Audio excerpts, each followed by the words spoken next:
Good evening. Good evening, ladies and gentlemen. Can everybody hear me? Can you hear me?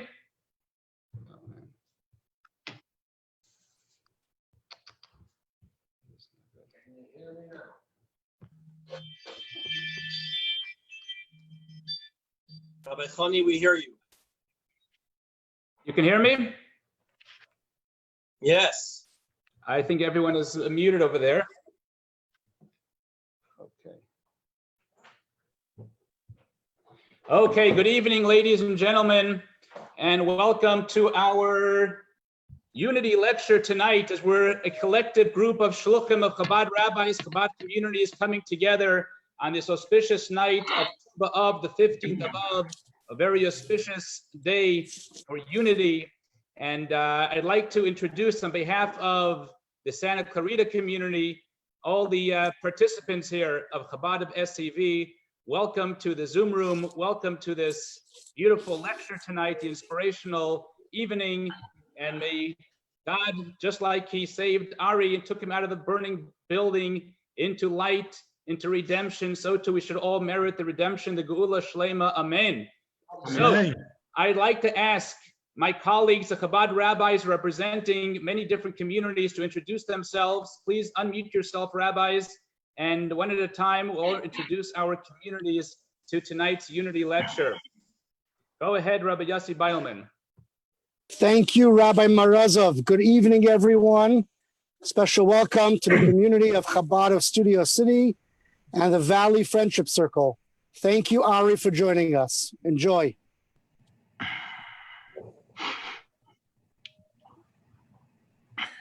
Welcome to the Chabad of Calabasas community. So far, the best Chabad house on this Zoom room, as far as I'm concerned. Everybody's welcome to compete with that. Thank you, Rabbi Maraza, for arranging this.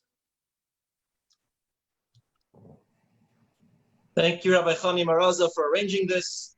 Thank you to the Chabad of Woodland Hills community for being on the Zoom with us. Thank you to Reb Ari for about to share your beautiful words of inspiration. And I actually saw Ari about 10 years ago at Chabad of the Valley headquarters when he came to speak to everyone there. I believe it was around 2010, and it was an amazing evening. So everyone should buckle your seatbelts and enjoy this amazing evening that we have for tonight.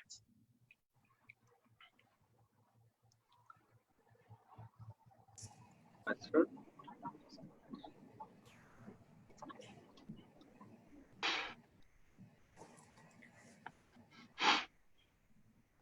Is Rabbi Eli Guerreri on board? He's muted. There you go. It's Eli Guerreri, and I want to make a welcome to the community of Chabad of Lake Balboa. And I want to welcome you all tonight. We are very much looking forward.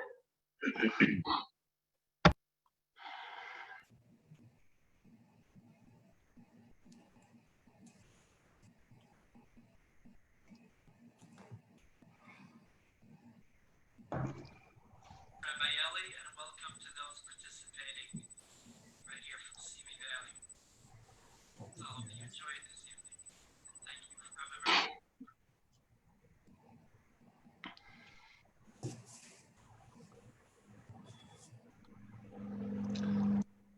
Thank you, Chabad of Santa Clarita, for arranging this evening. Greetings from City of Ventura, capital Ventura County. We welcome our neighboring cities, Oxnard, Camarillo, and Ojai, and we're looking forward to a very inspiring broadcast. Erev Tov, everyone.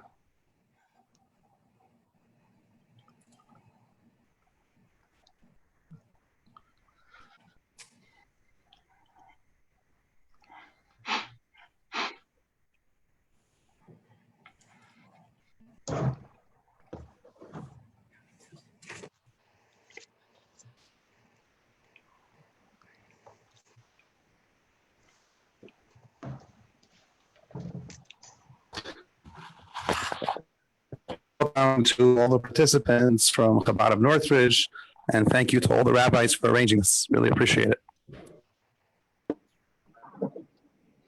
On behalf of all the wonderful Jews of Chabad Mount Olympus and the Hollywood Hills, I'm Rabbi Ruddle here. Thank you, Rabbi Morozov, for organizing, and thank you, Ari, for being. And we're looking forward to hearing your inspirational and amazing story. Hello from Bakersfield, everyone. Private message me. Let me know that I'm not here alone. Yes, there are Jews here in Bakersfield. Reb Ari, thank you very much for being here. And thank you, Rabbi Morozov, for putting this together. And we're looking forward. Thank you, Rabbi Morozov, Chabad of SCV, for arranging this beautiful event and unifying all the Chabad houses across California. And welcome the community of Chabad of Chatsworth. We look forward to a fantastic event. Hi, this is Rabbi Paltiel, my wife, Rebbetzin Craney from Chabad of Laguna Niguel. Welcome. What an honor it is to be part of such an amazing event with my colleagues from around Southern California. You know, we're honored to have with us tonight Mr. Ari Schonbrun. Ari is a walking miracle and a testimony to the Elcha Pratis, how everything happens by divine providence. My friends, on September 11th, 2001, Ari was on his way up to his office at Cantor Fitzgerald, a Wall Street law firm that occupied the top 5 floors in the World Trade Center. He was changing elevators on the 78th floor when the first plane hit. It was a moment that Ari will live with for the rest of his life, for indeed it has changed his life since that fateful moment. On a personal note, when I mentioned to my wife that Ari will be coming to Southern California, virtually, of course, she said, "Oh, we got to be part of this." Not only because Ari has an amazing story to tell, and we both read his book, but because Ari, she said, is my first cousin. Oh, well, Ari, we've never met, but my wife, Craney Paltiel, you may know her as Craney Rappaport, Uncle David Rappaport's daughter. In fact, my brother-in-law reminded me just today that on that day in 2001, your uncle, my father-in-law, Rabbi David Rappaport, was trying to reach his sister to see if you were okay, and he was quite worried about you. Ladies and gentlemen, without further ado, I'd like to welcome Mr. Ari Schonbrun, who will begin this evening with a short video presentation.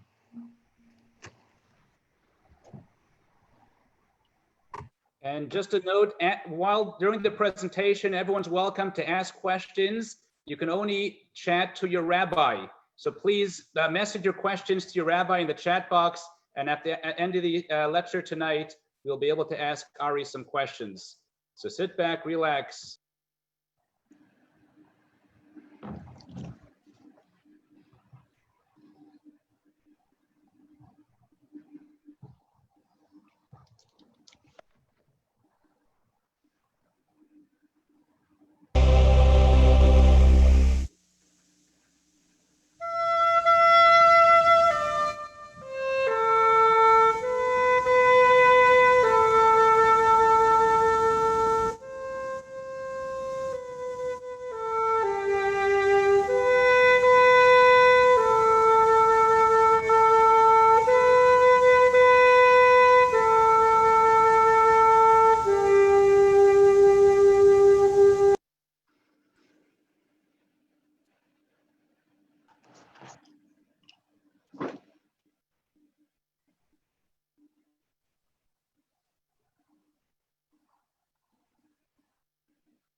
in love with the city of New York probably since I can remember. When I was a little boy in Brooklyn, my parents would take me to Manhattan. I've always found the skyline of New York City a beautiful expression in a very dramatic way of what America is all about. I think the World Trade Center is one of the stronger, bolder symbols of American freedom, and particularly economic freedom. And I like the impact that it had on the New York City skyline. I'd photographed it myself many times. And a couple of times, this was long before I was mayor, I'd actually go out in traffic, which would be a little dangerous. Cars would go around me so that I could just get the exact shot of the World Trade Center.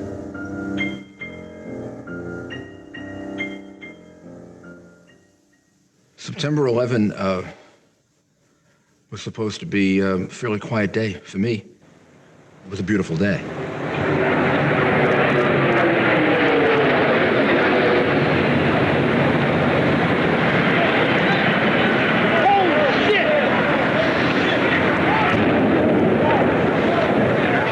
Something that has happened here at the World Trade Center. We noticed flame and an awful lot of smoke from one of the towers of the World Trade Center. My heavens, this has just happened within... Smoke is pouring out.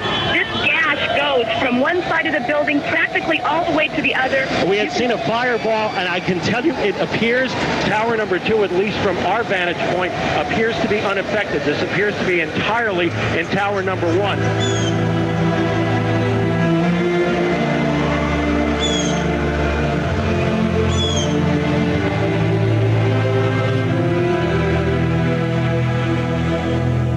I was told that apparently a plane had hit the World Trade Center. And we started driving down Fifth Avenue toward the World Trade Center. We are now looking at flames shooting out of the north side of number 1 World Trade Center, but there are at least some windows blown out and still... Holy shit! Here's another plane just flew into... There is an explosion. The explosion is incredible! Both buildings of World Trade Center are definitely on fire. There is black smoke coming from both of them. And then all of a sudden, I saw a big explosion of fire. And at that point, we all concluded, obviously, it was a terrorist attack.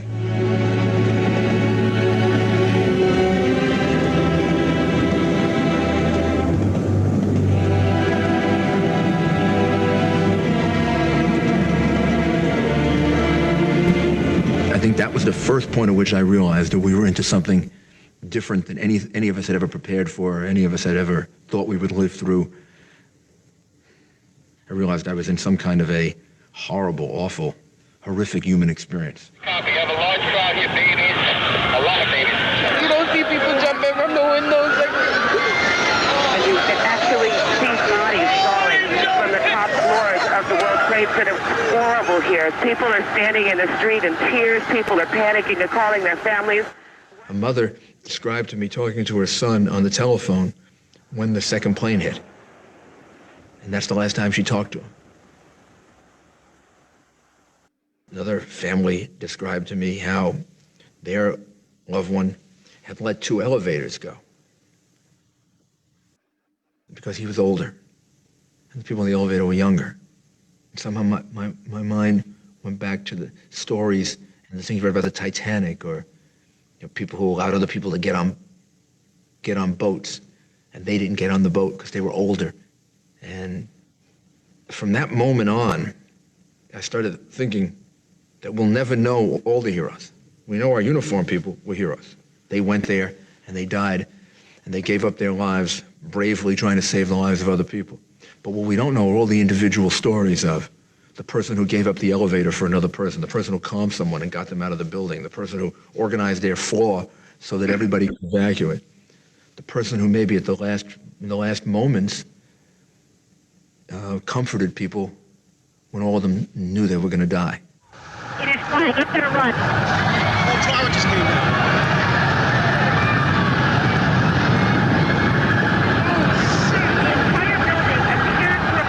The tower appeared to crumble and start to fall. I don't know if it did. Down. I didn't look anymore after that. I turned and I started to run. Everyone ran.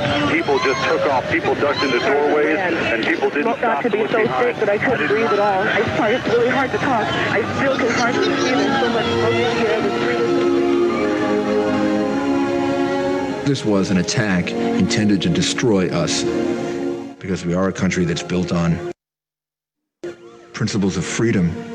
And because of free will, people get a chance to distinguish themselves. This wonderful American civilization emerges, which isn't based on any ethnic group. It isn't based on any one race. It isn't based on any one religion. It's based on people believing in freedom.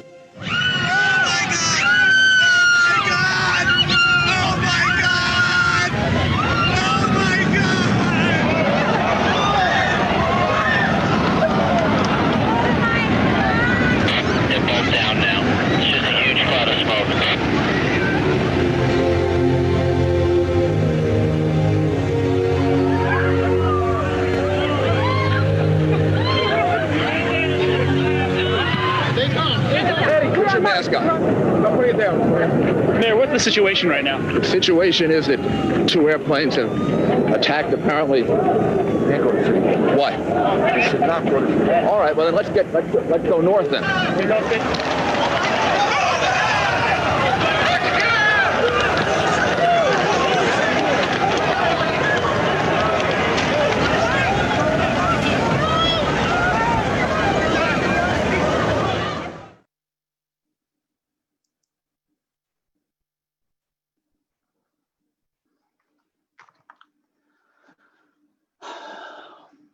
My name is Ari Schonbrun, and on September 11th of 2001, I was working for a company by the name of Cantor Fitzgerald.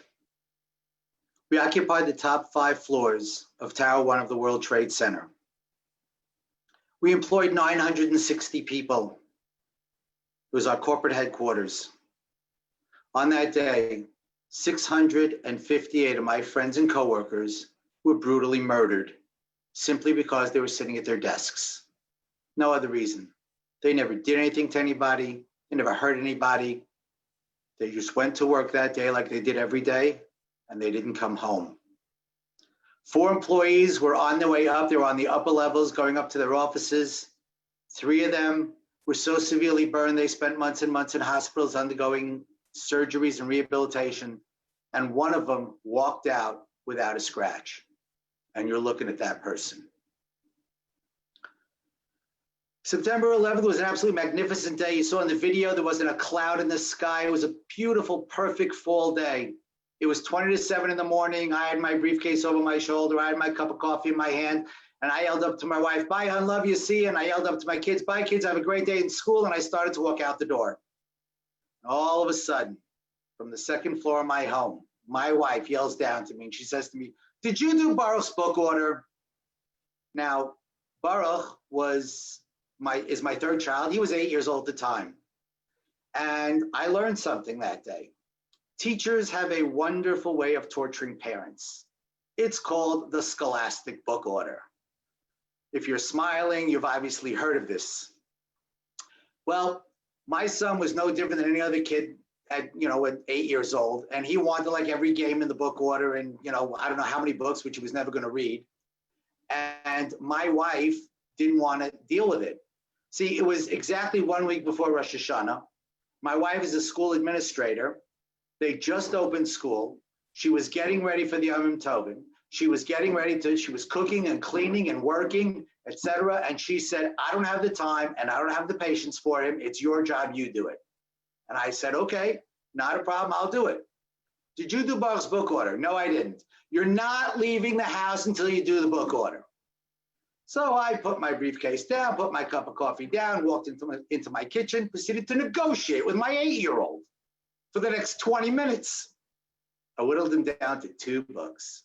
I felt pretty good. Interestingly enough, the 2 books that he picked were from a series called Survivor. When those books showed up in my house 2-3 weeks later, I looked up and I said, "God, you've got a great sense of humor." It was just unbelievable. Now, before I go on, I'm just going to tell you that there are a whole bunch of things that happened during the course of the day that each one by itself seemed like a coincidence. But when you put the entire day together, at least for me, you realize, or I certainly realized, that it was the hand of God. God was just looking out for me that entire day. And here's coincidence number one. That book order was actually due on Monday. But my son left his pamphlet in school on Friday. And so my wife writes a note to the teacher asking her if he can have an extra day for the book order. She writes down, of course, and she makes sure to put the book order into his knapsack so he would bring it home. Had my son brought that book order home on Friday, I would have done it with him on Sunday. And on Tuesday, at 8 o'clock in the morning, I would have been sitting at my desk and somebody else would be sitting here telling you a different story because I'd be dead. But because he left that book order in school on Friday, I am here to tell you a story today. So I wrote out a check took the tear sheet, put it in an envelope, put it into his knapsack, picked up my briefcase, picked up my now cold cup of coffee, and out the door I go. And I am seething. I am so angry at my wife, it's not even funny, because guess what? That 20 minutes just cost me 40. That's the way it works. The later you leave, the longer it takes you to get into the city. And I was seething. I was normally in my office at 8 o'clock, and here it was. I didn't get to the Trade Center until 20 minutes to 9. My office was on the 101st floor. Magnificent view. You could see Kennedy Airport from my office. Now, not that that means anything to you guys because you're all from California. So, but it meant a lot to me. But don't worry about it. So, it was a great view. It was magnificent. I looked out over 3 bridges. It was terrific. Now, in order to get to the 101st floor, you had to take an express elevator up to the 78th floor. 78 was a sky lobby. There was nothing there other than elevators and a couple of escalators. It had floor-to-ceiling windows, very, very pretty, a lot of natural light. So I'm standing down in the lobby waiting for the elevator to come down. And the first elevator that comes down is all the way on the right side of the lobby. So I go running down to the end of the lobby, and I get into the elevator, doors close, we go up to the 78th floor. I get out of the 78th floor. Now the elevator I need to get to my office on the 101st floor was all the way on the right side, on the left side of the sky lobby. So I hung the left and I started to walk towards that bank of elevators. I must have been about 8 feet from that bank of elevators when, as best as I can describe, there was an explosion. The entire building shook. The lights went out, the place filled with smoke, and I was literally thrown off my feet. There were people yelling and screaming, fire in the elevator. And I'm thinking, of course, it's a fire in the elevator. A bomb just went off in the elevator. That's what I thought. That's how powerful the blast was. I'm looking around. I don't know what to do. I don't know where to go. All of a sudden, I turn and I see in between 2 of the big banks of elevators, there was a light. I figured it's an emergency light because all the rest of the lights had gone out. So I figured it's probably a good place to go. But there was a lot of smoke. And what do they teach you when there's a lot of smoke? You stay low to the ground, right? I literally crawled from where I was to that light. And then I stood up, shook myself off, looking around. I'm going like, now what? I walk behind the bank of elevators and there's a door there. There was a security office on that floor. I'd never known that. 8 years I've been working in that building. I never knew there was an office on that floor because all I knew were the elevators and the desk in the middle with 1 security guard. That's all I ever saw. I opened the door to the office, and sitting on the floor with her back to the wall is this woman security guard, and she is crying her eyes out. And I leaned over and I said, ma'am, calm down. We're gonna be okay. We're gonna get out of here. And she calmed down a little bit, and then I went further into the office, and I saw in that office was the fire warden for the floor. Now, just as a point of information, all the big buildings in Manhattan, every floor had an individual who was designated as the quote-unquote fire warden. He was the go-to guy for the floor. So if something happens, if there's an emergency, if he notices something on the floor, or management has to talk to him, they have a direct line to him, and he can talk to them, etc. So I ran over. He's probably got all the information. I said, what do we do? Where do we go? The guy looks at me and goes, I don't know. Of course he didn't know. We had no idea what had happened. All we knew was a bomb went off in the elevator. That's all we knew. I'm looking around. I go back outside, trying to find a way to get out. And when I get outside, I bump into a coworker of mine. Her name was Virginia DiChiara. Virginia was on the elevator that I was about to get on when that plane hit. And as she described it to me, when the plane hit, the doors had started to close. They jammed open about a foot. The ceiling in the elevator collapsed. The walls in the elevator collapsed. There was a cable that snapped in the ceiling, was sparking in the elevator. The jet fuel came down the sides of the elevator, ignited by the spark, and there was a wall of fire. There were 3 people in that elevator. There was Roy Bell, there was Virginia, and there was Renee. Roy Bell was the first one to jump through that fire, and he suffered second-degree burns. Virginia jumped right after him, and she suffered third-degree burns. And Renee, who was the last one to come out, she died from her burns. All in a space of 6, 8, 10 seconds. That was the difference between life and death that day, at least for these 3 people. So she's on the floor. She's coming towards me. She's walking with her arms out. She has got third-degree burns up and down her arms. Her clothes are burned. Her hair is singed. She was a mess. The only good thing, the lucky thing, and it's funny to say that, but the lucky thing was before she jumped through the fire, she did that. She put her hands in front of her face. So what happened was her palms did not get burned and her face didn't get burned, which the doctor said is what probably saved her life. She looks at me, she sees me, she says, Ari, thank God, please help me. I'm in so much pain. And whatever you do, please don't leave me. And I said to Virginia, I will not leave you and we will get out of here. Now, here's a bit of irony. Virginia and I were not good friends. She was an internal auditor and she had been hired a year before, and the first department she audited was mine. Needless to say, she didn't give me very good marks. As a matter of fact, she almost got me fired. And here we were, the 2. I had a decision to make. I mean, I could have run, try and get out and save myself. I didn't particularly care for her anyway, but that's not who we are. That's not what we are. We are a merciful people. We care about all living things and all people. I said to Virginia, I will not leave you. We will get out of here. I brought her into the office. I sat her down. I gave her a cup of water to drink, just like this. She couldn't hold the cup. An 8-ounce, she couldn't hold the cup. That's how badly her hands were burned. I had to literally pour it into her mouth in order to give us some comfort and some relief. I turned to the fire warden. I said, what do we do? Where do we go? He says, nothing yet. I don't know. He was trying the landlines, which were totally knocked out when the plane hit. Cell phone service, forget it. Totally. On a good day, you couldn't get service on your cell phone in the Trade Center. All of a sudden, the door opens up and this woman's security guard, another one comes walking in, and she's holding a 2-way walkie-talkie radio.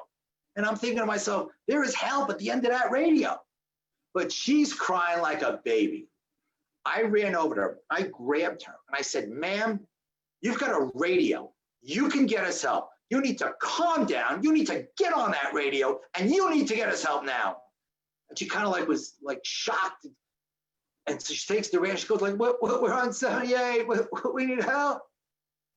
There was so much chatter on that radio. I realized that's not where help was coming from. What do we do? Where do we go? I don't know. All of a sudden, he comes up and he says, okay, we can get out. Stairwell on the left. Stairwell on the left. I'll never forget those words. You know, when I walk into big buildings these days, or actually any type of building these days, I look for these little signs. They're red and white. You know what they say? They say exit. And I look for those signs because I never know when it might save my life, because on that day, it certainly did. The guy says, stairwell on the left. We walked out of the office. We went around a bend. There was another bend. I look up and sure enough, there's an exit sign. Follow the exit sign. Some guy ran ahead of me. There was a door. He opens the door. He says, I found it. Great. I look into the hallway, into the stairwell, and I see there are lights on. I'm thinking to myself, they're probably emergency lights, which means I don't know how long they're going to stay on. All right. And we're on the 78th floor. So I turned around to the people behind me. There was Roy Bell, myself, Virginia, the fire warden, and about 6 or 8 other people. And I turned around and I said, does anybody have a flashlight? Thinking to myself, if those lights go out, it'll be pitch black. It was in the middle of the building, right? So I turned around and I said, does anybody have a flashlight? And 2 people behind me go, yeah, we got a flashlight. And I'll never forget, I was thinking to myself, where did you get a flashlight from and why are you carrying it? Like, what are you waiting for? Monty Hall to show up to offer you $100 for a flashlight? What is this? Let's make a deal? But hey, I said, listen, folks, if the lights go out, nobody panic, we will have light. And the next thing I did was I looked down at Virginia's feet and I said, thank God she's wearing flats. Because let me tell you something, there were high-heeled shoes in that stairwell all the way down. People just kicked them off so they can get down as fast as they could. It was unimaginable. So we started to head down. The fire warden, Roy Bell, myself, and Virginia, that was the order. We walked in a line. And the reason we did that was I told Virginia, I says, listen, if you feel faint, if you feel like you're going to fall forward, fall on me and I'll carry you.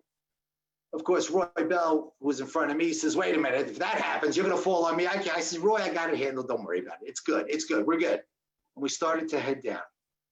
We got down 3 flights. We got down to the 75th floor when all of a sudden, as far as I'm concerned, one of the biggest miracles of the day happened. My cell phone rang. Now, as I said to you before, there was never signal in the Trade Center. I remember standing in my office on the 101st floor up by the window going, hello, hello, can you hear me now? Can you hear me? Anybody remember that commercial? Can you hear me now? Can you hear me now, right? Yeah, they filmed it in my office, okay? You can never get, it was unbelievable. And here we are in a day, there was no landline, there was no signal, cell phones weren't working. I'm in the middle of the building and my phone rang. I went, hello? It was my wife on the other end of that phone. And she was telling me something about a plane going into the building. I had no idea what she was talking about. She was crying. I said to her, Joyce, I'm in a stairwell. I'm on the 75th floor. I'm on my way down. Now is not a good time. I said, I'll call you when I get out of the building. And I hung up the phone, not realizing, of course, it would be hours until I actually spoke to her again. Roy Bell turns to me and says to me, oh my God, you got signal on your phone. Can I use your phone to call my wife? I said, of course. I handed him my phone. He dialed. He hit send. Nothing. Dead. I literally looked up and I said, thank you, God. Because at least I knew now that my wife knew that I wasn't killed when the plane went in. And that gave me a whole lot of comfort. We continued on down. We got down to the 50th floor. Virginia says, Ari, I can't go on. Can't do it. My first instinct was I'll have her sit down. We'll rest. And then we'll get up and keep going. And then I said to myself, you know what? If she sits down, she may never get up. And if she doesn't get up, she's going to die. And that wasn't on my agenda for the day. That's for sure. So I said to her, no, Virginia, you can do this. And somebody was there with a bottle of Poland Spring water. We poured it on her arms to give her relief from the burns. We gave her to drink. And now I'm coaching. I'm counting the floor, 45, 40, 42. You're doing great. You're doing great. And we were doing great until 38. 30 backed up with people. You see, the firefighters were coming up. And so they stopped the people from going down. Now, as we got to the crowd, all of a sudden, this woman in the crowd turned around and looked up at Virginia, and she goes, oh, Virginia says, Ari, how bad is it? I said, Virginia, you look great. You're fine. Look, the reality is she was a mess. She was in really, really bad shape. She was in trouble. But the only thing I can do is keep her spirits up. I couldn't help her medically, but I can keep her spirits up. But I'm getting really scared now. So I turned around and I said, is there a paramedic in the building? If you're a paramedic, please, we have a burn victim, we need help, please come and help us. Otherwise, please step to the right and let us through. And they did. People squeezed over as much as they could in order to form a path so that we can continue going down. We got down to the 8th floor. There was water all over the place. And I'm talking ankle deep running water. See, the sprinklers worked very well on the low floors where there was no fire. Of course, they were totally knocked out when the planes hit on the upper floors. And I remember telling Virginia, take it real slow. Because if she slips and falls, let me tell you something, it's game over. There's nothing I can be able to do to help her. So we took it real slow. We continued on down. We got down to the first floor, and the fire warden, who's still leading us, keeps going down. I said, where are you going? He goes, we got to get out through the garage. I turned to Virginia. I said, Virginia, we got to go down like 4 or 5 more flights. But hey, we just went down 78. What's another 4 or 5? And we continued down. We got down 2 flights when all of a sudden the door on the first floor opens up and some guy yells out, where are you people going? I said, we're going out through the garage. He says, no, you can't get out through the garage. You got to come back up here and come out through the first floor. I turned to Virginia. I said, Virginia, we got to go back up 2 flights. She said a few things that I can't say in mixed company or in any company, but we headed back up. Here's another one of those coincidence things. What I learned later was there were people in that garage that never got out. Who was the guy who opened the door? I don't know. I never saw him. I just heard a voice. And why did he pick that moment to open the door? I have no idea. But that voice saved our lives that day. We got out on the first floor, and sure enough, where are we standing? Right by the lobby of Tower 1. I'm thinking to myself, this is great. I know this. I see this every day, right? I figured we'll go through the revolving doors into the lobby, and then through the lobby, out the revolving doors at the other end. We're out of the building. It's the fastest way out. But there are police and firefighters there, and they're telling us, no, go the other way. Go through the mall, go through the atrium, through the stores. I mean, it was a long walk. But I'm a good citizen, and I do what I'm told, and I thank God every day that I did. Why? Because had we gone out the way I wanted to go out, it would have put us out on West Street. You know what's going on West Street? That's where the people were jumping. We just saw a picture on the video. I saw it in the newspaper. I remember, I'll never forget that newspaper. It was the New York Post, as a matter of fact. And I'll never forget it. But I thank God every day that they told us to go that way, because had I seen that live, I wouldn't be standing here. They would have locked me up a long time ago. I would have gone insane totally. So as we're walking out, Virginia turns to me and says to me, Ari, please call my mom, tell her I'm okay. I said, Virginia, give me the number. I'll plug it into my phone, but let's get out of the building first. And I remember she told me later, as we're walking, there was the sprinklers were working and the water kept, was dripping down. She says, every time a drop hit her arm, she said it was like a knife going through her arm. I'll tell you, let me put it this way, just as a little pause. About a week later, I was in my kitchen and I was cooking eggs for breakfast. And I'm a little bit of a neat freak. And one of the things where the fire comes out of wasn't on straight. And I went, that's not on straight. So I decided to fix it. So I took 3 fingers and I went to grab it, and the burn was like, the thing was white hot. I go running over to my kitchen sink, start pouring cold water on it, and I stop and I'm looking at it and I go like, oh my God. I burned 3 little fingers, maybe second-degree burns if they blister, okay? What was she feeling with third-degree burns? I don't know how she put one foot in front of the other. She must have been in tremendous, tremendous pain, but she was a trooper. And we walked out, we got out to Church Street. And the cops and firefighters telling everybody, uptown, everybody uptown. People were running uptown. I stopped the cop and I said, where do we go? I got a burn victim here. What should we do? He says, go across the street in front of the Millennium Hotel. We're setting up a triage center. There'll be ambulances there. Take her over there. So I took her across the street, and sure enough, an ambulance pulls up, and I help her into the ambulance, and I breathed a sigh of relief. Because up until now, the only thing I can do is keep her spirits up, but I couldn't help her medically, and now finally she's getting medical attention. I step out of the ambulance. I turn around, look up at the buildings. There's a guy standing next to me, and I said, excuse me, how did building 2 get on fire? And the guy looks at me like I'm crazy. He goes, what are you talking about? He says, 2 jetliners went into the buildings. They called it a terrorist attack. I look at him like he's crazy. What are you talking about? I'm really running scared. I don't know what to do. I tried calling Virginia's mom, couldn't get a hold of her. I tried calling my wife, couldn't get a hold of her. I'm back in the ambulance. I turned to the driver and I said, wait a minute, why aren't you leaving? He goes, we can't leave until we fill the ambulance. We're expecting a huge amount of casualties and we can't leave until we put 6, 7, 8 people in the ambulance. Virginia's writhing in pain. She said, Ari, I'm going to die. I'm going to faint. I said, Virginia, hold on. Just hold on. You're going to be okay. They finally filled the ambulance. The guy goes, okay, we're ready to go. Virginia turns to me. She says to me, Ari, you're coming with us.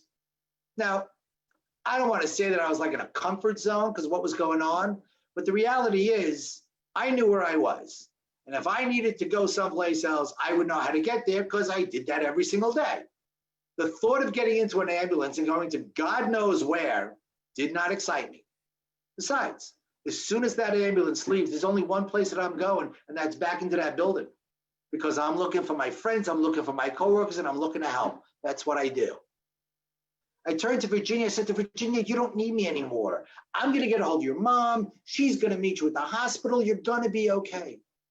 She turns to the ambulance driver and she says, we're not leaving unless he comes with us. Ambulance driver looks at me. I look at him. I see in his eyes. He's thinking, this is not a cab service. And I'm thinking, I don't need a cab.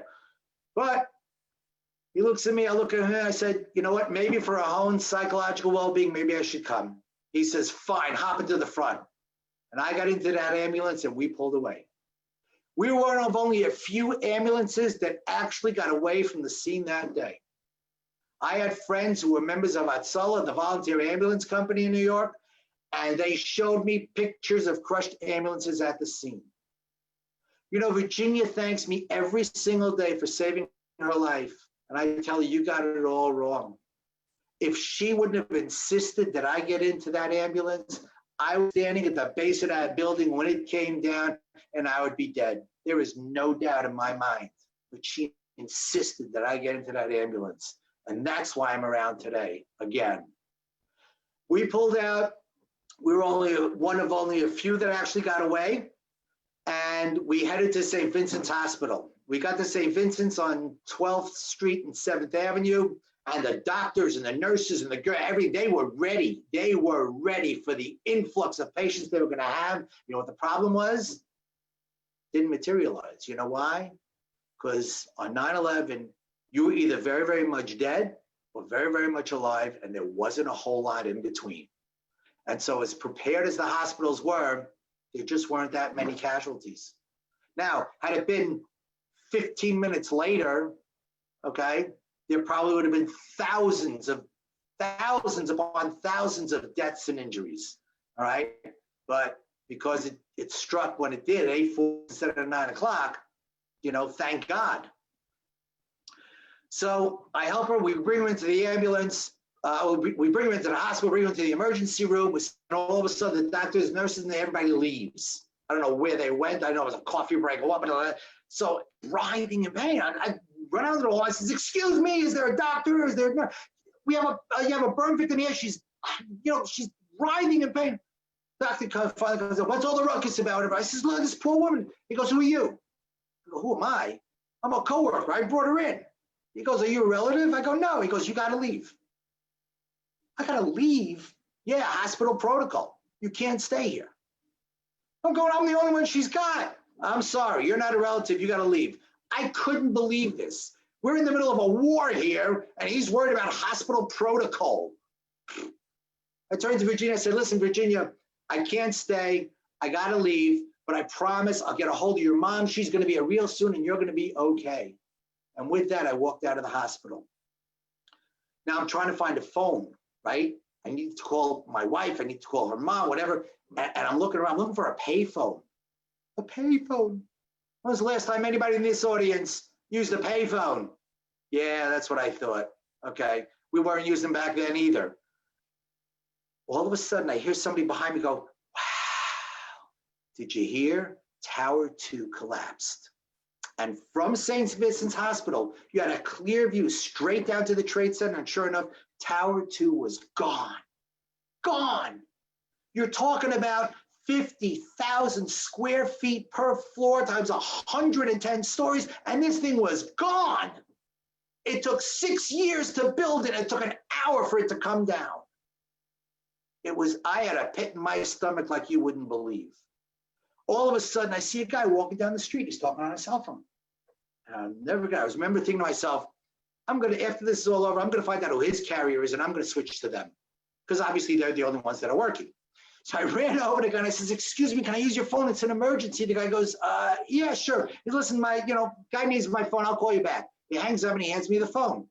The first person I called was Virginia's mom. I told this to my wife 6 months later. She was so mad. Why didn't you call me first? I said, I promised I'd call her mom. I got on the phone. Hi, Ms. DiChiara.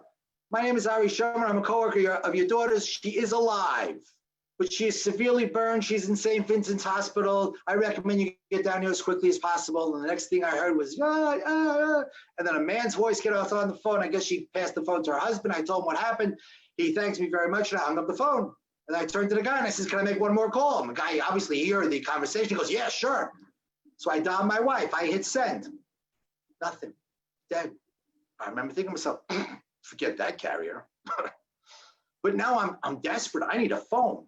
I look across the street and there's a restaurant. I'm going, restaurant, they have phones? I go running into the restaurant. I bump into the waiter. I says, excuse me, can I use your phone? And the waiter looks at me and goes, well, it's not my restaurant. It's not my phone. I think to myself, what's wrong with you? And I saw two people in the back on phones. I pushed right past the guy, walking to the back, and there's a woman sitting there. She goes, do you need a phone? I go, yeah. She goes, you're going to have to wait. Wait, I can't wait. You don't understand. This is an emergency. There were two guys sitting there eating breakfast or lunch. I have no idea. I had no idea what time it was. The first time I looked at my watch after the 20 to 9 that I got to the Trade Center was 1:45 in the afternoon. I'll get to that later. Guy looks at me and says to me, do you need a phone? My apartment is 5 doors. You can come and use my phone. Now, this is New York City. And I'm thinking to myself, axe murderer? But I'm desperate, and I go like, yeah, sure. So he says, listen, I'm gonna let this guy use my phone in my apartment. We'll hook up later. And he goes, okay, fine. And the two of us, we walk out. We go around the corner, right? And it was really funny, ironic actually. We walk around the corner, and about 20 yards past his door to his apartment building is a payphone. And there were people, a long line of people on the for the payphone. And all of a sudden, this one woman comes off the line, and she starts heading towards us. And as we meet up, he stops her. He says, do you need a phone? You can come to my apartment and use my phone. Now there were two of us. You saw the look in her eyes because she was thinking, rapists? She goes, no, thank you. And she keeps walking. We get to his front door. He opens the door to the building, turns to the people online by the payphone and says, if anybody needs a phone, you can come up to my apartment and use my phone. Who was this guy? He was unbelievable. He was a saint. He opens the door. I look into the building. It is a 6-story walk up. Guess who's tired? Me. I said, God, please let him live on the first floor. I was really tired. And sure enough, he did. He lived on the first floor. I'm not making this stuff up. This is great. He opens the door to his apartment, and I walk in there. And let me tell you something, apartment, I had closets that were bigger than this apartment. His apartment was so small, you couldn't change your mind in his apartment. That's how small it was. It was, I said, do you have a TV? He goes, no. I said, do you have a radio? He goes, yeah. I said, you have AM? Because that's where all the news is. He goes, no. I said, do you have a phone? He goes, yeah, right there. Thank you. The guy was a saint. It was a little strange, but he was a saint. So I pick up the phone and I dial on the first, I try calling my wife. I get a fast busy. Trouble on the line. Oh my God. Hang it up, pick it up, try again, fast busy. 3 times, fast busy. I think it's a conspiracy. I really do. I'm thinking they missed me at the Trade Center. They tracked me down to this guy's apartment. They're going to get me here. I mean, I was so paranoid. It wasn't even funny. In the meantime, there were people coming up from the line from the payphone, and they said, can we try now? Yeah, sure, go ahead. So the guy picks up the phone and goes, yeah, hi, honey, it's me. I'm some guy's apartment. He hangs up. The girl behind him, she goes next. She dials. She goes, yeah, I'm thinking, give me that phone. But I was civil. I said, can I try one more time? They said, sure. I pick it up. I dial. I get a fast busy. I was ready to whatever. I tried one more time. It starts to ring. Thank God. My heart is pounding. All of a sudden, Beno Space Yaakov, may I help you? My wife works in Far Rockaway, Beno Space Yaakov in Far Rockaway. Joyce Schonbrun, please. Who's calling? Her husband. Hold on. No. and then they put you on hold. Now, the problem with that is they put you on hold, they put you on perma-hold. They put you on hold and forget about you because you have the nice music playing in the background. They figure that'll pacify you. Yeah, right. It couldn't have been more than 30 seconds, honestly. And all of a sudden, my wife gets on the phone. I said, hi, honey, it's me. She starts to cry. I said, honey, what's the matter? Tower 1 had collapsed. The last time she spoke to me, where was I? I was on the 75th floor of Tower 1. She was sure I was dead. We had 4 children at the time. My oldest male child was 8 years old. She was wondering who was going to say Kaddish for me. She was wondering how she was going to tell my kids that daddy is dead. Thank God, I made it out. She says, what are you going to do? I go, I don't know. I said, maybe I'll go up to Ellie's office. Ellie's my brother. He worked up on 48th Street and 6th Avenue. I said, maybe I'll go there, but I'll call you when I get to my next destination. That was the hardest part of the day, by the way. We're in such constant contact with people that not being able to talk to her at any time was really, that was very difficult. I turned to the guy. By the way, the guy in the apartment, his name was John Roccasalva. Never forget that, John Roccasalva. I said to him, John, I'm really tired. Do you mind if I hang out a little bit? He goes, sure, no problem.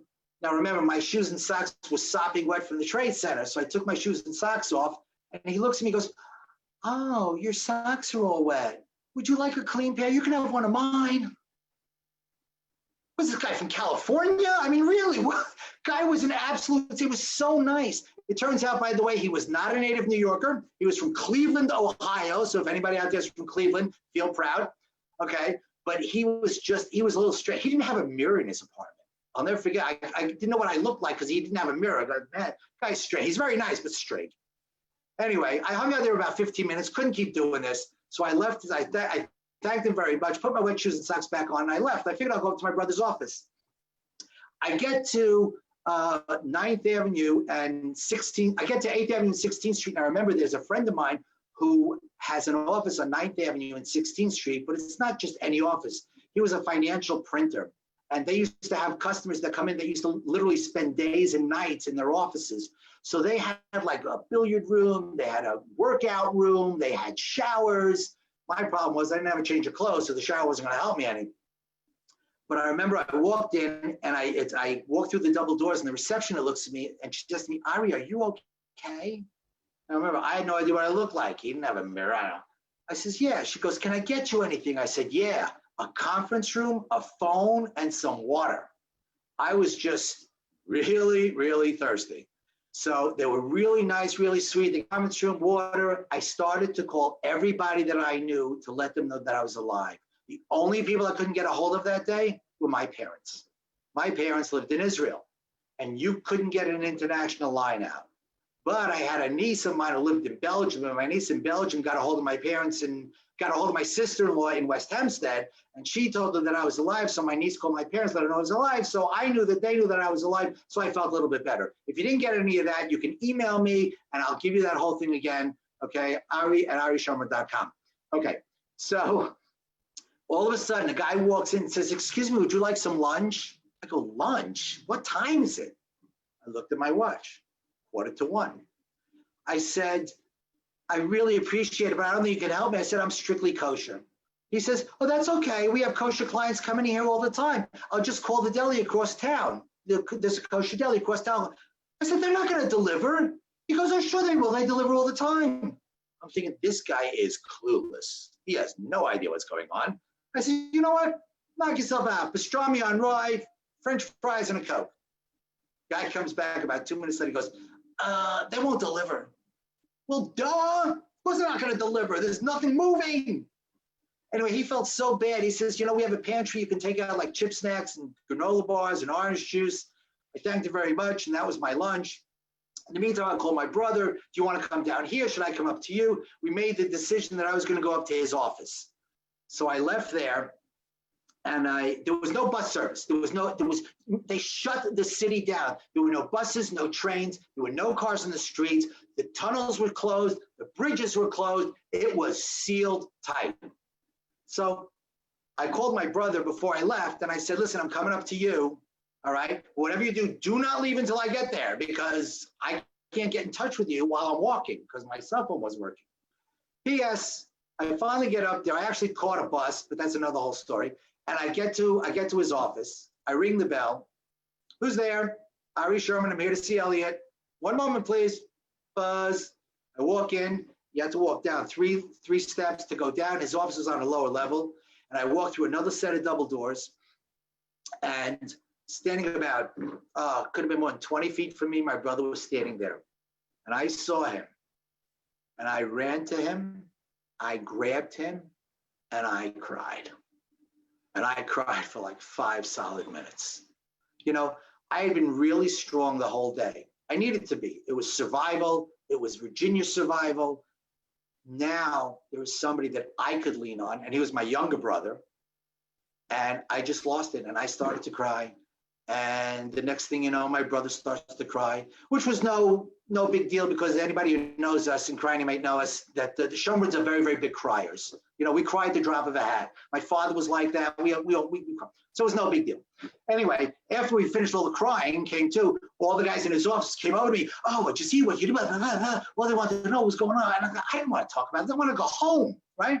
So I said to my brother, let's get out of here. We heard there was limited subway service. We go downstairs from his office was a train station. There was limited service. We got onto an F train and we got out to Queens where my mother-in-law was living.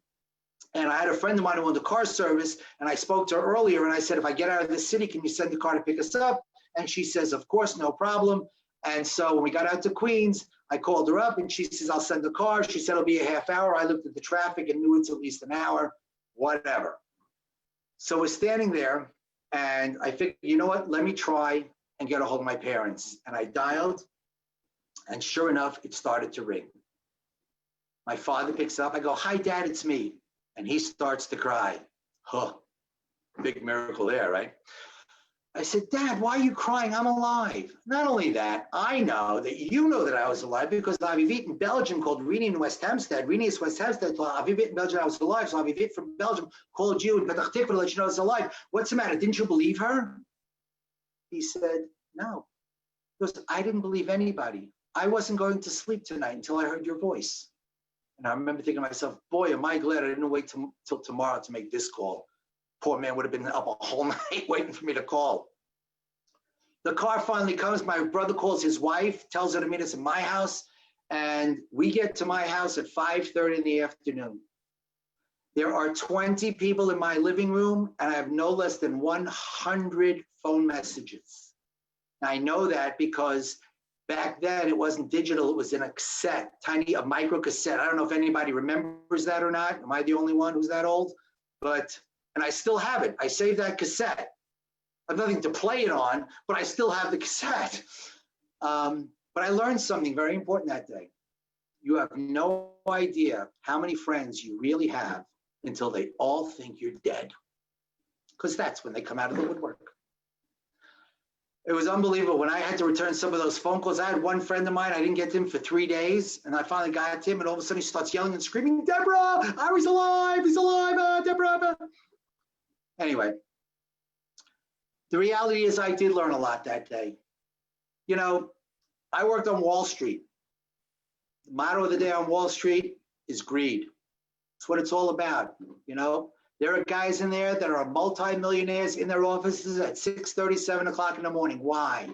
The bigger house, the bigger boat, the bigger car, the nicer vacation, the next promotion. That's all they cared about. That's what life was all about. And I was guilty of the exact same thing until that day. My kids used to say to me, Daddy, can you come to the school play? I've got the lead role. No, Daddy's got to work. Daddy, can you come on a class trip? We're going to the zoo. Some of the other daddies are coming. No, Daddy's got to work. Daddy, can you come to mock trial? That's after school, so that's after work. So you could be there, right? No, Daddy's got to work late. Daddy's got to work. Daddy's got to work. Daddy's got to work. That was always the refrain until that day. Today, Daddy's on the class trips. Daddy's at the school plays. Daddy's wherever his children and now grandchildren need him to be, because that is what is important in life. But there's more to it than that. You know, I was plucked out of a burning, collapsing building and given a second chance. And I literally looked up and it's like God was telling me, okay, buddy, I'm giving you another chance. What are you going to do with it? And I made some serious changes in my life. I realized that, you know, it's a gift. Life is a gift. And I decided that I was going to be a different person. I wasn't going to fly off the handle like I used to. I was going to be a nicer person. And I was just going to, you know, just become a better person. And it certainly helped me, by the way. I mean, we're going through some awful times now with this whole COVID thing, right? I mean, I was kind of prepared for it because you know what? I lived through tragedy. I lived through a disaster, all right? So I know how to cope. And by the way, in case anybody's interested, I do help people with this, but that's another story. But so I try, why do I do this? All right, why do I keep doing this? I do this because it is so important for people to understand, you know, what is really important in life and who we are and what we are. You know, I feel very lucky. And why do I say that? I feel very lucky because I'm an Orthodox Jew. I was born as an Orthodox Jew. I was raised as an Orthodox Jew. So whenever I have an issue or a problem, I have a blueprint for life. The blueprint's called the Torah, all right? I rely on the Torah to tell me what to do. They give me, it's really easy. You know, it comes very, very simple. When if you have a trade, you don't know what to do, you open it up, there you go, now I know what to do. And in a worst case scenario, I go ask my rabbi what to do. Okay, so it's real easy. But there's so many people that just don't bother. So you know what I do? I tell people like this. God gave us the Torah, he gave us 613 mitzvot. 613 mitzvahs. That's what he gave us. Now, I'm going to ask you a question, and I'm even asking the rabbis this. You can tell me, does any individual do all 613 mitzvot? Rabbis, you can shake your head yes or no. No, of course not. For a myriad of reasons. One, not every person, there are mitzvot that are just for the Kohanim, for the priests, right? So a regular Jew can't do those mitzvot. There are other mitzvot that are only tied to the land of Israel. If you don't live in the land of Israel, you can't do those mitzvot, right? So nobody can do all 613. Okay, well, how about 150? Maybe, I don't know, all right? How about 50? Well, probably. Well, you know what I'm asking you to do? I'm asking you not to do 613 and not to do 300 and not 150, not 150. What I'm asking you to do is pick one. Pick one mitzvah that you're not doing today that you could be doing. And it could be anything. For each individual, it could be something different. It could be something as simple as making Kiddush Friday night. It could be something as simple as the women lighting candles Friday night. It could be something as simple as going to a shiur, going to visit the sick, giving charity. There are so many different things you can do, but you need to make a change in your life. All right, because let me tell you something, you want to change the world, which is what we're trying to do for the better, but you can't change the world until you change yourself. All right, and taking a mitzvah and doing it and owning it, you'll see how it'll change your life. And you know what's going to happen? Once you start doing that, you'll go like, hey, this is easy. I can do it. I can do one more. And you can do one more. And you do one more, and you do one more, and you do one more. You know what this is like? This is like if we were in a room, and God willing, you know, hopefully in the near future, we will all be in one room. If we were all in one room and I give everybody a candle and I had my candle was lit, nobody else's was lit. And I went and I lit your candle, right? Is my candle diminished in any way? No, it's not. But is there more light? Yes, there is. And then you light and you light and you light and you light and you light. And before you know what we've done? We've lit up a room because we each made one decision. All right. And what happens after that? You light up a town, you light up a city, you light up a country, you light up the world, all because you made one decision to do one mitzvah. That's how simple it is. Now, I'm going to end with a short story. But before I do, I just want to let people know I wrote a book. It's called Miracles and Fate on 78.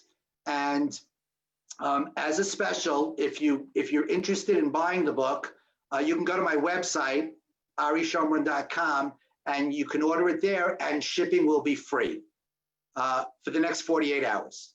Okay, so if anybody's interested, you can go to my website and you can order it there.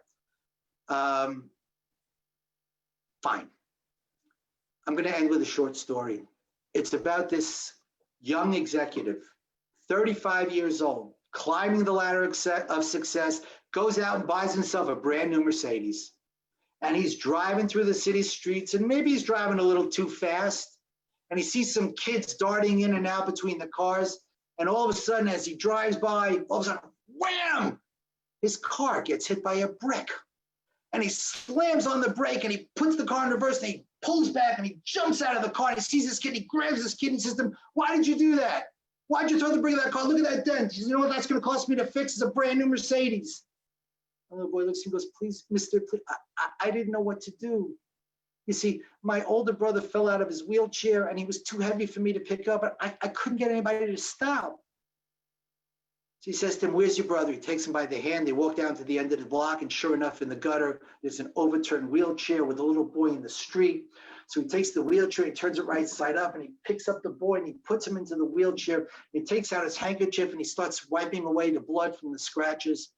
And the little boy starts wheeling his brother away, and he says, "Thank you, mister, thank you so much." And this guy walks back to his car with a lump in his throat. He sees the dent, and he vows never, ever to fix it, because he never wants to forget what happened.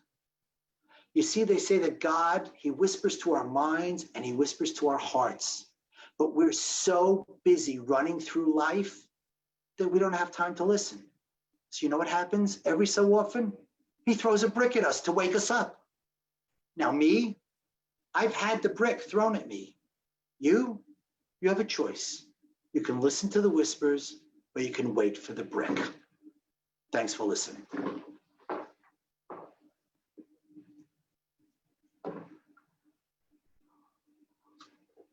Rabbi?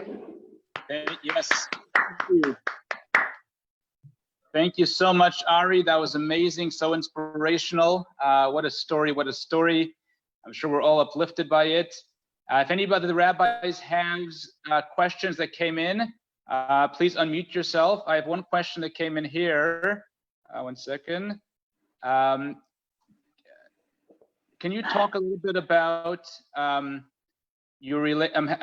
people you've lost, your friends you've lost on that day on September 11th, your coworkers, and the woman you saved? Have you kept in contact with her? Okay, so great question. Virginia and I, that's the woman I say, Virginia and I have become very, very good friends, to say the least. She never came back to work. She suffered more than just the physical, obviously, which you can see. It's the psychological. She was psychologically scarred. She couldn't go into crowds anymore. I invited her to all of my all the weddings, bar mitzvahs, etc., and she didn't come to anything. And she said to me, "All right, please understand, I don't go out into crowds." And I understood. She lives in Florida, but she comes up she comes up 2 or 3 times a year. We always get together, whether it's coffee, lunch, dinner. We always get together. We sit and schmooze. We speak to each other every year on 9/11, no matter where we are in the world. I remember I was in Israel one year and I spoke to her. She was in the States. 2 years ago, she was in Italy and I was here, and we always speak on 9/11. So we have become very, very good friends. The friends and coworkers that I lost, it's 19 years later. I still think about a few of them, not as many as I did when it first happened, because with time, time heals all wounds, but there's still that deep, the deep scar, especially for the people that I was very, very close with. So, I remember them. I make a mole for them, by the way, on their yard site of 9/11, which was Kaf Gimel Elul, in case anybody said. The 23rd day of the month of Elul was the corresponding Hebrew date of 9/11. Okay, if anybody's interested. And it's something it's unavoidable. I mean, I just, I deal with it, all right, because I have to, but it leaves a hole in my heart. There's no doubt about it. If any other the rabbis have any questions came in, please feel free to to ask the question now? I can't see anybody. 1 second. Let's see.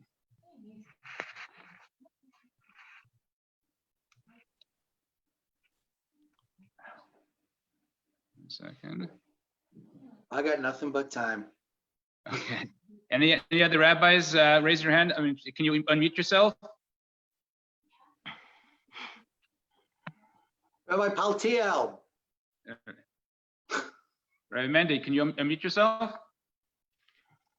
Hi, Ari. Nice to meet you. Pleasure is all mine. Yes. Thank you so much for this tremendously uplifting talk. I read your book, and so did my wife. And I particularly, as a rabbi, and I believe I speak on behalf of all the rabbis, appreciate the lessons that you conveyed with such hearts, And it's really apropos. I mean, the lesson is always true, but certainly during this period of COVID, you know, challenges of 9/11, you just expressed how many of us lived through it from a distance or close up. But I think it really resonates, and the timing, if you will, is extremely important and relevant and meaningful to everybody. So thank you very much for the Farbringen. I have a question. Sure. Somebody has a question. Yes. So this lady wants to know how long after, first of all, she feels guilty that she found herself laughing more than she was crying. And when did you decide to become this inspirational speaker? How long after the event?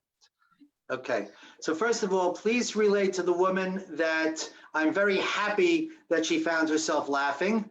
Not that it's a laughing matter, but you need to lighten, you know, behind every cloud, there's a silver lining. All right, so obviously there are going to be moments where you are going to laugh, and no matter what it is, there are moments where you're going to laugh. So I appreciate that. Sounds like she was inspired, that, you know, you're able to bring joy to people through your speaking. And right now, as far as when did I start speaking, it was 6 weeks later. It was November 3rd, and I'll just give you real quick what the story was. In October, in the end of September, beginning of October, somebody approached me, a friend of mine approached me and asked if I would. Her son went to Yeshiva Far Rockaway, and they were having their annual Malava Malka, their annual tea, whatever you want to call it, annual dinner. And she said they were going to put a panel together of 9/11 people, and she wanted to be on the panel. And I said, well, what's the format? And she says it'll be Q&A from the audience. So I went like, oh, Q&A from the audience, I can do that. So she said, okay, fine. Anyway, so she says, okay, it's going to be November 3rd, Saturday night. It was the Wednesday before. She told me somebody was going to get in touch with me, and nobody ever got in touch with me. So I called her up and I said, Shifi, nobody called me. Is this thing still on? She goes, oh my God, I'm so sorry. Somebody will call you. About a half hour later, a woman calls me, apologizes. I said, all right, so let's go over the format. She goes, so you'll speak for about 15 minutes. And I'm like, no, what? Speak? No, what? Q&A, what? She goes, well, is that going to be a problem? I go, well, I guess not. I didn't have much of a choice. So I spoke for about 15 or 20 minutes. And the dean, the rabbi of the school, calls me the next day, asked me if I would speak to the boys, so the high school kids, which I did the following week. And then one of the kids' moms, who belongs with the charity, works with the charity, called me up and said to me, I heard about you. I want to have you come speak for our annual tea, whatever. And it just snowballed from there. And I just kept doing it. And, you know, and I'll tell you something.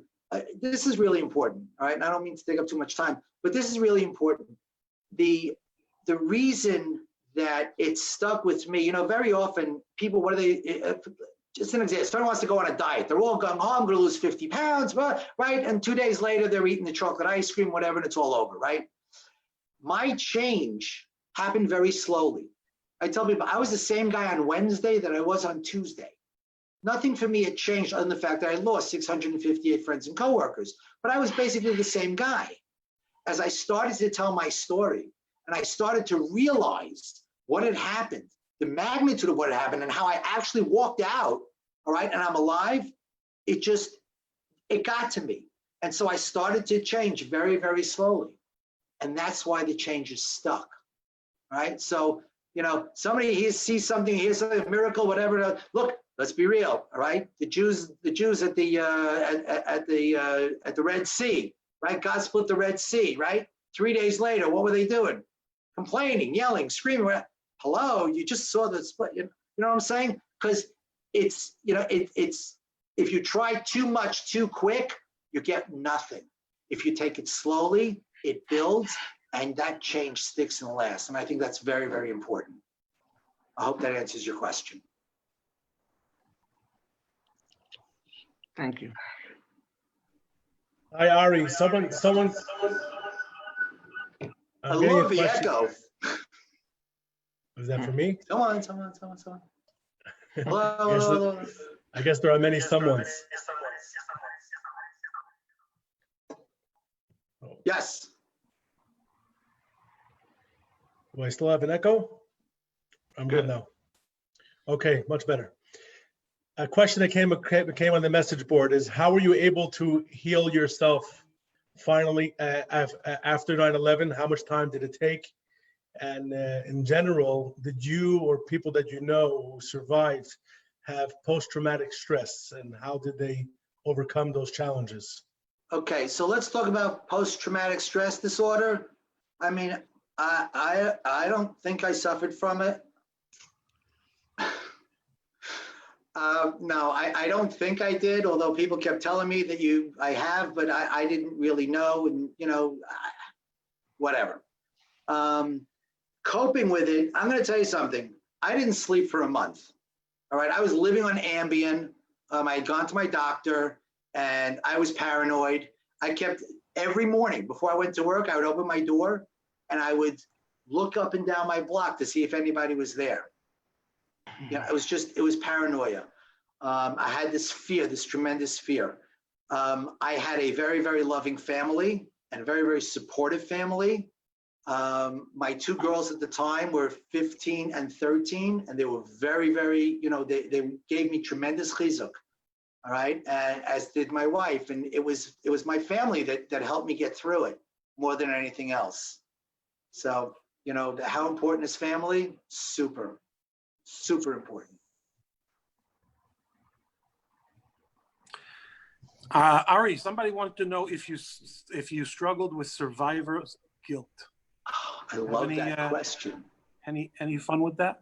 I love that question. All right, let me try and answer this delicately. No, I do not suffer from survivor's guilt. I am very happy I am alive.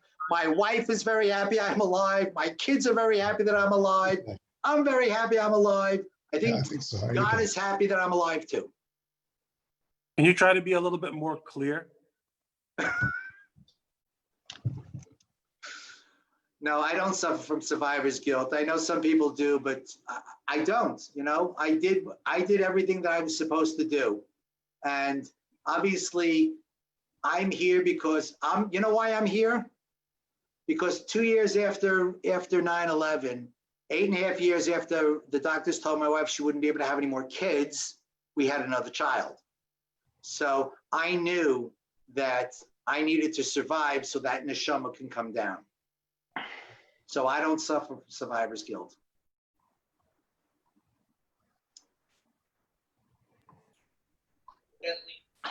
Ari, thank you very much for that beautiful presentation. There's a question over here. It was told that during this whole week was the week of Slichus. Did you go to Slichus that morning or not?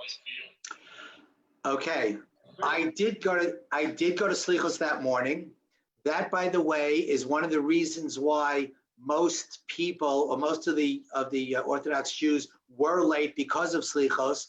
But believe it or not, in my shul, I was actually early because we have several minyanim during the course of Slichos, and the Rebbe where I daven was very, very makbid, was very insistent that each minyan finish before the next one starts.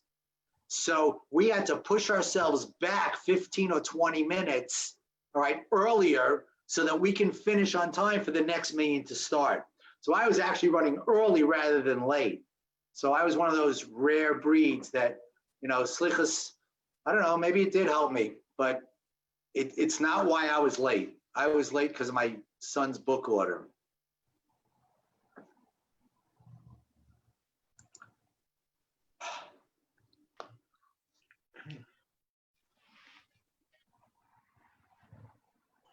Anyone else out there? There's some beautiful, beautiful messages, Ari. People writing how they're so happy you're here with us, you're alive. How people who also have gone through difficult situations, lost loved ones, are also helping people. One person asks, I know your answer to this, but without screaming, what do you say about people who are deny the conspiracy theories in 9/11? So the conspiracy theories, first of all, anybody who did their homework, there was a guy who was the editor of a magazine called Popular Mechanics.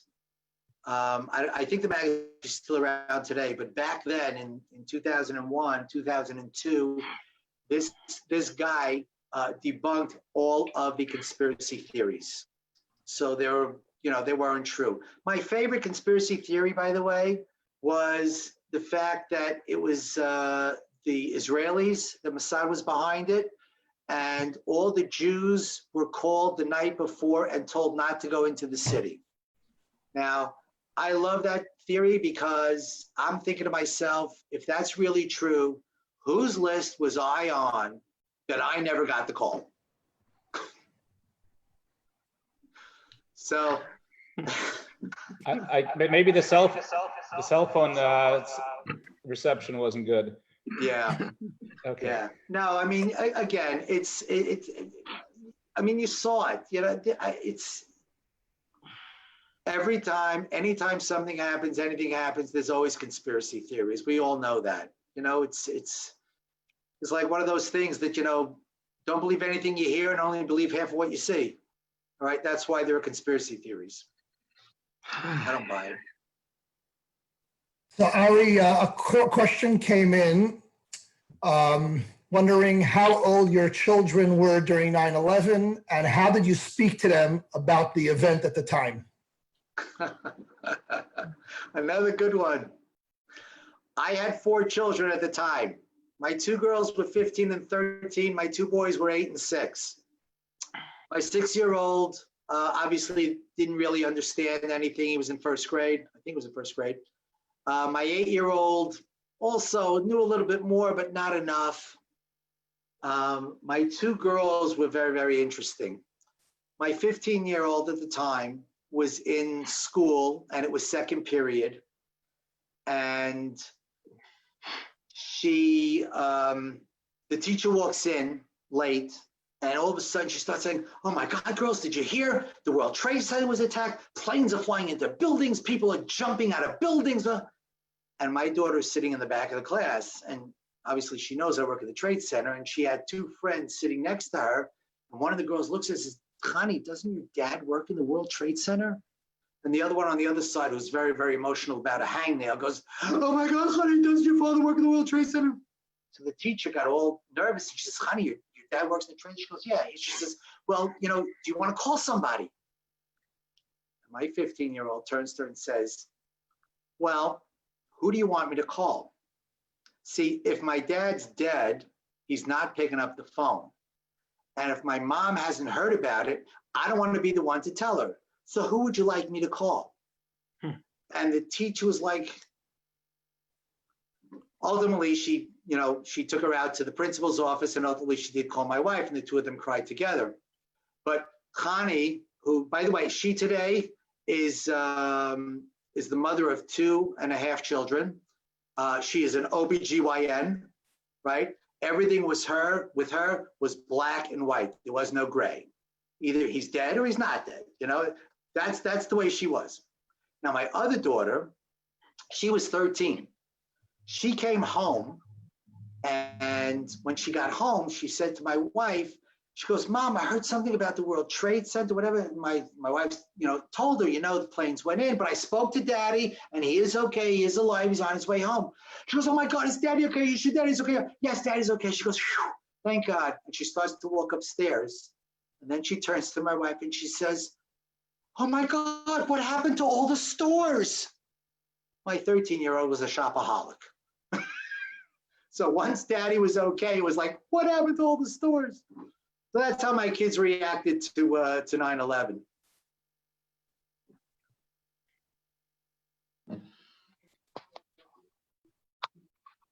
Okay. If any other rabbis have a question? One more. One more. One more if there is. Okay. Otherwise, we'll say thank you so much, Ari. That was so inspirational. We can learn so much from you, to take the blessings that Hashem gives us and just move on with it and help others. I'd like to thank all the communities for joining this Unity Zoom tonight. Wishing you all the best and a happy 15th of Av. Thank you so much. And don't forget, free shipping. Go to my website, hit the contact page, all right? Fill it out, and I'll send it to you. We'll figure out about the payment, but the shipping will be free, okay? Thank you so much, rabbis. I really appreciate it. It was a beautiful thing, by the way, that you've got all these different communities coming together. We could never have done this live because we never would have gotten all these people together at the same time. And so that, out of this klala comes some certain brachas too. Shkoyach, and keep up with your avodas hakodesh. Thank you. Thank you. Thank you. Laila Tov. Kol tov.